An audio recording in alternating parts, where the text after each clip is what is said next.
Ready, set, whew. Before I bought my Tesla, one of the things that I was genuinely nervous about was this. What happens when something goes wrong? Like, do you call a 1-800 number? Or do you take it to a dealership? Is there a dealership? What if it's under warranty? How does that work? Nobody really talks about this part. Everybody talks about acceleration, range, and other features. But when something goes wrong that needs to be fixed, that's where most people have no idea what to expect. I've now had to use the Tesla service app twice since I've owned this Model Y Juniper. And I want to walk you through exactly what to expect from the moment you notice something is off to the moment you pick up your Tesla, because it's generally different than anything I've ever experienced with a gas car, and not in the way you might think. Let's start at the beginning. First thing I noticed was my steering wheel. I noticed it was slightly off. Nothing dangerous, just not quite right. The kind of thing you're not sure if you're imagining it or if it's actually there. The second time I used the Tesla service app was actually for the fan that's underneath the touchscreen. It started out like a quiet hum. I barely noticed it, but over a few weeks, it started to get gradually louder and louder, and it sounded like this.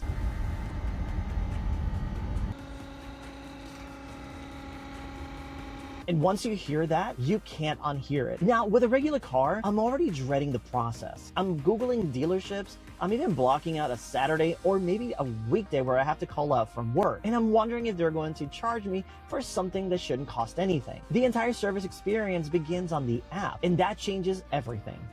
You open the Tesla app, you tap service, you choose a category, and if your issue doesn't fit neatly into one of these categories, you just tap other and describe it in plain language. What you're hearing, what you're feeling, and when it started. Now here's the part that I didn't expect. You can upload photos, you can upload videos. So if your car's making a noise that only happens during a cold start or during certain conditions, you simply take a photo or you film it and you upload it to the Tesla app. And the technician sees exactly what you're experiencing before you even get to the service bay. And that's different than any other service that I've ever experienced. With a regular dealership, you show up for your service appointment and you pray that the noise happens again during the test drive. With Tesla, the evidence is already there. Once you submit, you pick a time, and this part is even simpler than you expect.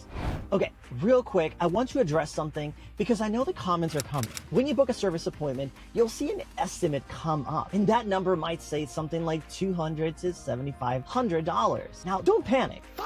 This is almost an automated placeholder. It populates before anyone has had a chance to look at your car. Now, once the technician sees what the actual issue is and diagnoses it, that number goes down to 0 once it's covered under warranty. And that's what happened in my last visit. I just didn't want you to screenshot that estimate and spiral, because I've seen that in comments on other videos. And I get it, it looks alarming, but it's not, it's part of the process. Okay, so you've submitted your request, you've got your appointment. Here's what the actual day looks like. As you get closer to your appointment day, you get reminders through the Tesla app, or you also get direct messages from the technicians themselves. As you arrive to the service center, you'll get a pop-up on your screen on your Tesla to check in for your Tesla service appointments. For the most part, you do drive all the way through the service bay. You check in, and either they'll diagnose your car, take your car, or do a ride along with you to try to reproduce that particular noise. In my case, the technician and I sat in the car for literally 2 seconds. He heard the fan going, and he said, well, I know exactly what the fix is for this. There was already a bulletin out stating that this was a known issue, and it wasn't anything damaging to the Tesla, and it wasn't anything that was broken. They took my car, and I went inside the waiting area. I pulled my laptop out, I did some work, and then in about 20 minutes or so, my phone started buzzing. That notification is one of the better moments you'll have as a Tesla owner. I get the push notification letting me know that my car is ready.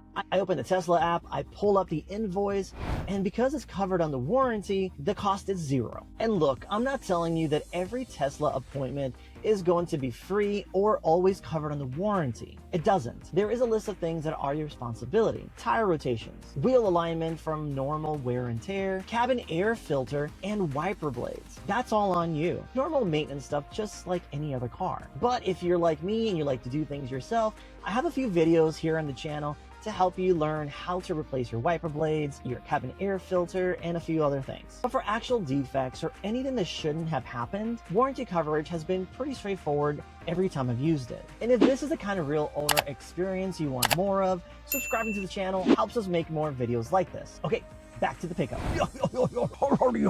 Here's the part that I didn't expect to enjoy as much as I did. When you pick up your car, you open the Tesla app and it shows you exactly where it's parked in the lot. You can choose to flash your lights, honk your horn to find it in a crowded parking lot. Now here's what I'm curious about. When you had a service done on your car, whether it's a Tesla or a gas car, what was the worst part of that process? Drop it in the comments below. I want to see what people are coming from because I think it changes how you feel about this. Now I want to be clear about something before I wrap up. I'm not telling you that Tesla service is perfect. Repairs outcomes actually vary. Some people do wait longer and some repairs do take multiple visits. That's actually real. What I am talking about is simply the process of requesting the service, the communication from the team, getting updates and approving work, and then picking up your car. That experience, that workflow, is the most technology-forward experience I've had personally with any car. And I say that as a previous Jeep owner, where service meant sitting in the service area for 3-4 hours or my entire workday and hoping they didn't find something else to charge me for.